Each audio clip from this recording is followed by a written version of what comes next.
नमस्कार दोस्तों, बहुत बहुत स्वागत है आप सभी का गवर्नमेंट एजुकेशन में।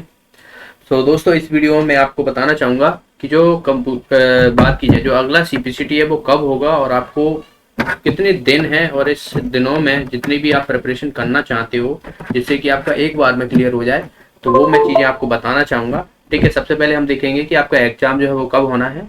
तो बिल्कुल घबराने की ज़रूरत नहीं है, आप एक मंथ में भी जो है वो इसको जो है वो क्लियर कर सकते हो, बस अगर आप इसी एग्जाम पे फोकस करते हो तो। ठीक है, कि आपको सीपीसीटी की तैयारी करना है तो डेफिनेटली आपका एक मंथ में जो है एग्जाम निकल जाएगा। तो मैं सबसे पहले तो आपको बताना चाहूंगा कि जो आपका एग्जाम है वो कब होगा। देखिए, अभी का तो हो ही चुका है ऑलरेडी। तो अभी इसके प्रीवियस ईयर के पेपर पेपर देख लेता हूँ मैं। अभी के नहीं डले हुए हैं। बाकी के जो इतने भी यहाँ पर देख रहे हो आप, प्रीवियस ईयर के पेपर देख रहे हो, तो यहाँ से आप डाउनलोड कर सकते हो, इसे सॉल्व कर सकते हो। मैंने भी कराए हुए हैं, तो वहाँ से भी आप देख पाओगे। अब मैं आपको कैलेंडर की तरफ ले जाऊँगा। तो यहाँ पर आप देख रहे हो, ये कैलेंडर है, आपका भी एग्जाम हुआ था। ठीक है, ये 29, 30 और 31 जुलाई को। तो 30 और 31 को हुआ था, 29 को नहीं हुआ था जहाँ तक है। ठीक है, 2 दिन ही हुआ था। तो अगला जो एग्जाम है आपका सितंबर में होगा, 16, 17 और 18 का। तो ये मान के चलिए कि आपके पास 1.5 मंथ है। ठीक है, ऑन एन एवरेज हम मान के चलते हैं कि आपके पास 1.5 मंथ है, क्योंकि अगस्त अभी स्टार्ट ही हुआ है।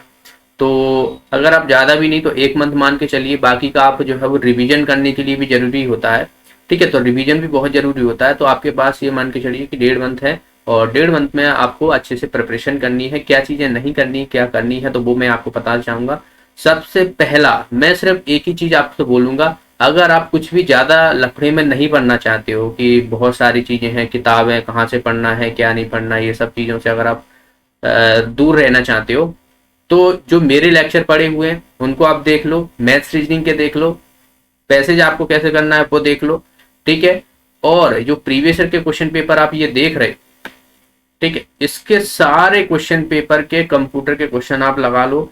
ठीक है, सारे क्वेश्चन के। तो मैं आपको भरोसा दिलाता हूँ आपका एग्जाम निकल जाएगा। बस ये नहीं है कि आपको लगाना है, याद होना चाहिए, अच्छे से समझ में आना चाहिए क्वेश्चनों को, क्या चीजें हैं इसमें, क्या नहीं है। ठीक है, आपको सिर्फ 38 मार्क्स चाहिए होते हैं इस एग्जाम के लिए। ठीक है, तो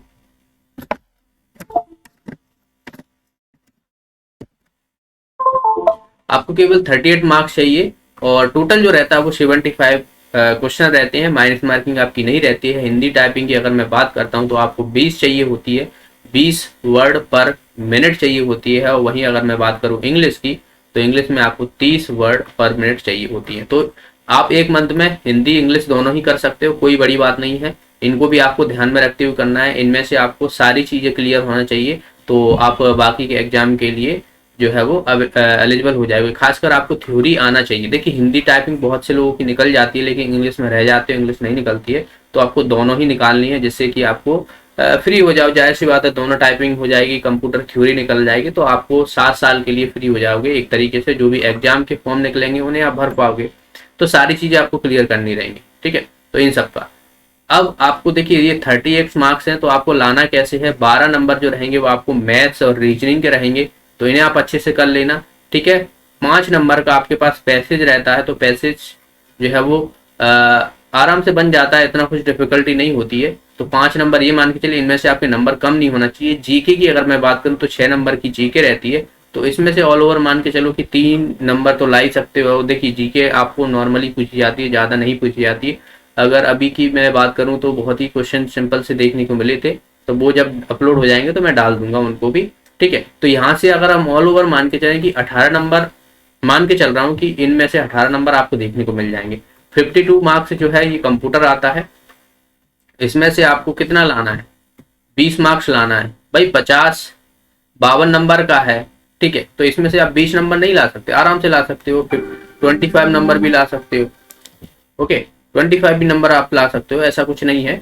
तो आपका आसानी से क्लियर हो जाएगा। आपको क्वालिफाइंग चाहिए, आपको ऐसा नहीं है कि अच्छे मार्क्स ला दोगे तो बहुत अच्छा चीज़ें मिल जाएंगी, तो ऐसा नहीं है। ये सिर्फ आपको सर्टिफिकेट रहेगा जो एग्जाम के लिए आपको जो है वो एक एंट्री दिलाता है। जैसे आप 10th 12th करते हो ना, तो मार्कशीट रहती है आपकी, वैसे ही से मान के चलो। ठीक है, बस ये चीज़ें करनी है, नया कुछ नहीं करना है आपको। मैं आपको भरोसा लगाता हूँ कि आपको जो है वो ये क्वालिफाई हो जाएगा। तो बस अब इसे लग जाइए। जिन लोगों का पेपर नहीं निकला है वो आप यही चीजें करिए बार बार, एक एक क्वेश्चन पेपर को, जो प्रीवियस ईयर के क्वेश्चन पेपर है कर लिया तो आप दोबारा से उन्हें फिर से जो है वो लगाओ क्वेश्चन पेपरों को। एक एक चीज आपको आ जानी चाहिए और आपको डेफिनेटली एग्जाम निकल जाएगा। ठीक है, कोई बड़ी तोप नहीं है सीपीसीटी निकालना, तो वही है। तो बाकी अगर आप और कुछ पूछना चाहते हो तो आप मुझसे कमेंट बॉक्स में पूछ सकते हो, मैं डेफिनेटली आपका रिप्लाई करूंगा। और आपका एग्जाम जो है वो 1.5 मंथ है, तो इन 1.5 मंथ में आप अच्छे से प्रिपरेशन कर लीजिए, क्योंकि आने वाले टाइम में ग्रुप 4 एग्जाम हो गया तो अगर उससे पहले वैकेंसी निकलती है तो आप जो है वो एलिजिबल हो जाओगे। बात की जाए तो सीपीसी निकल जाएगा, उसके बाद फॉर्म डालोगे तो आप एलिजिबल हो जाओगे कि आप जो है वो ग्रुप 4 का एग्जाम, बाकी पटवारी हो गई, ये सब के लिए भी सीपीसी की जरूरत होती है।